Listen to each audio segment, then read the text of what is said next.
एक बार एक कन्या के पिता ने शर्त रखी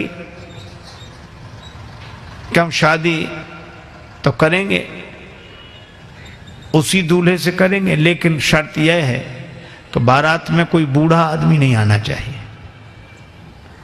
युवकों ने कहा कि ठीक ही है, ये बूढ़े क्या करेंगे ब्याह बारात में, यहीं बैठ के राम राम करें, भजन करें, घर में रहें, काहे को, और विवाह में क्या हम लोग सब जा ही रहे। वृद्ध मान गए, पर दूल्हे का जो नाना था वो बोला ना ना हम तो चलेंगे, हमें तो ले चलो। नाना वो लोग कहते हैं कि बूढ़ा दिख गया तो बारात लौटा दी जाएगी। नाना बोले तो ऐसे ले चलो कि दिखे नहीं, पर ले चलो। किसी तरह इंतजाम किया गया, गाड़ियों में जहां सामान रखते हैं उसमें ही नाना को किसी तरह छिपा कर ले गए। बारात पहुंची, कन्या के पिता ने अपना एक आदमी भेजा, देखो कोई बूढ़ा तो नहीं आया है। संवाददाता ने समाचार दिया कि कोई बूढ़ा नहीं आया। तो कन्या के पिता ने एक शर्त रखी कि हम विवाह के लिए तैयार हैं, पर बारातियों को हमारी एक शर्त पूरी करनी पड़ेगी। गांव के बाहर जो नदी बह रही है उस नदी में पानी की जगह शुद्ध दूध बहाओ तो हम विवाह करेंगे। अब बहुत अकल लगाई लड़कों ने, नदी में पानी की जगह शुद्ध दूध, इम्पॉसिबल, असंभव।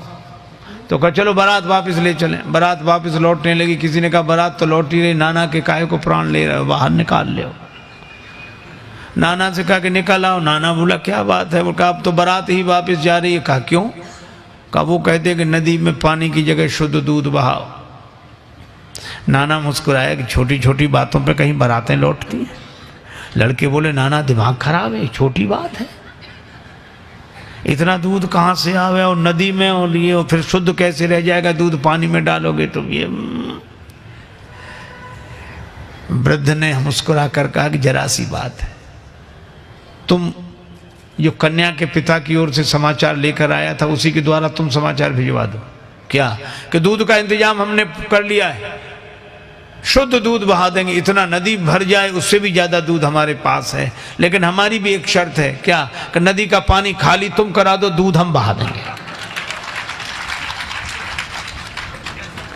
कन्या के पिता के पास खबर गई कि वो कहते हैं कि नदी का पानी खाली तुम कराओ, दूध हम बहा देंगे। कन्या का पिता बोला जरा अच्छी तरह छानबीन करो, बारात में जरूर कोई बूढ़ा आया है, नहीं तो।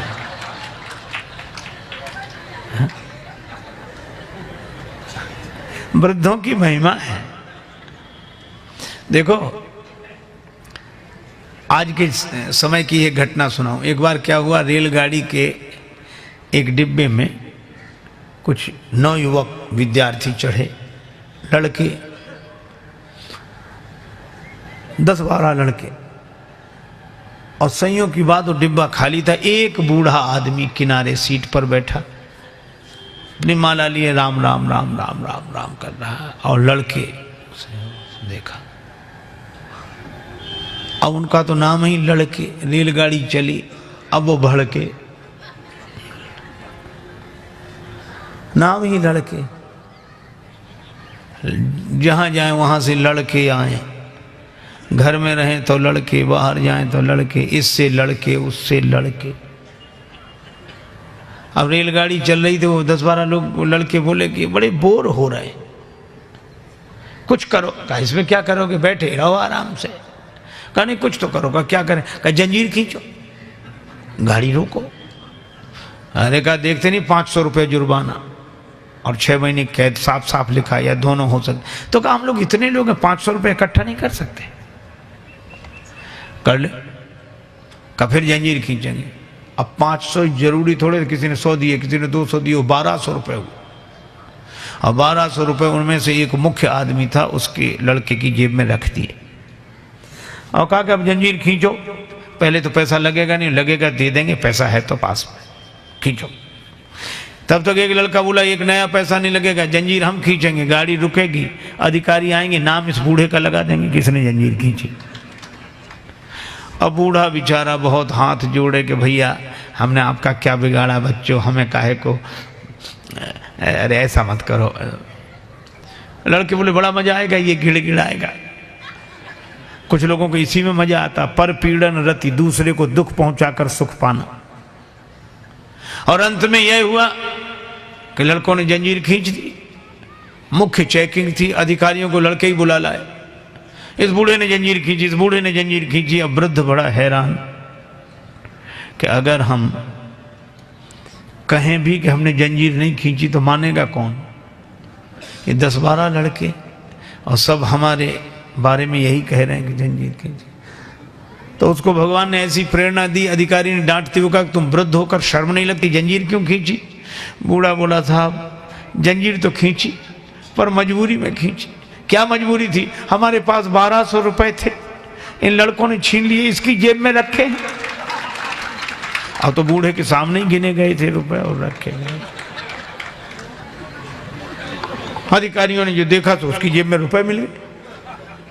ईमानदारी का जमाना था, बूढ़े को 1200 रुपए मिले और शाबाशी दी गई कि बड़ा साहस का काम किया, बहादुरी का काम किया। अब लड़के एक दूसरे का मुंह देखेंगे, ये तो हम सोचते ही नहीं थे। वृद्ध को तो 1200 रुपए मिले, लड़के पकड़ गए। अगले स्टेशन पर गाड़ी रुकी तो पुलिस वाले लड़कों को पकड़ के ले जा रहे थे।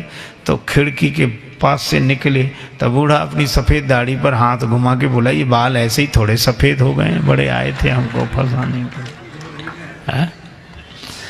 तो ये कहानी है, पर ये कहानी भी संकेत देती है कि वृद्ध के पास जो अनुभव होता है वह युवक के पास नहीं होता। ये बात अलग है कि अनुभवी वृद्ध के पास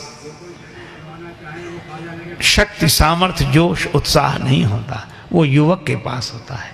तो युवक अपने उत्साह का उपयोग वृद्धों के अनुभव के आधार पर समाज और राष्ट्र के निर्माण में करे, यही हनुमंत कथा का संदेश है।